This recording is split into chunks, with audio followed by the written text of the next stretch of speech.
आपने बे belt attach करी करा है। ठीक है, आ पाछळनो पार्ट है, बे बेल्ट अटैच करी करा, पॉकेट लगाड़ी कारूँ, पछी आगळना पार्ट में आपने एक लॉक लगाड़ी कारूँ। ठीक है, बेगनु हवे आपने शुं करशुं कि आ जे पार्ट है आपने जे 2.5 इंच बताव्युं छे कि उपरथी छोड़ेलुं छे एने आपने फोल्ड करी देशुं। आज आपने उपरथी 2.5 इंच छोड़ेलुं छे एने आपने आम फोल्ड करी देशुं अंदर। आ स्टेप जेम बताव्युं छे एम ज करजो। अगर आ बेल्ट अने आ फोल्ड करवामां ऊपर नीचे करशो तो आ ब्लॉक थई जशे आपनुं। अगर आ ब्लॉक थई गयुं तो हम आपने ड्रॉ स्ट्रिंग नहीं नाखी शकीए बैग ने खोल बंद करवा वाली। तो पहला बेल्ट लगावजो, पछी आपने उपरथी फोल्ड करीए अने एक ज बाजू सिलाई मारजो। स्ट्रेट लाइन है ने वहां सिलाई मारजो।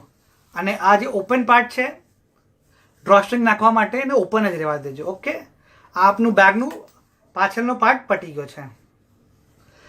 ओके, आ एक पटी गयुं। पछी आगळनो पार्ट है, जेटलुं मेजरमेंट आपने 2.5 इंच लीधुं छे यहाँ सेम वे अपने यहाँ लेशुं 2.5 इंचेस अने फोल्ड करशुं। सेम यहाँ स्टिच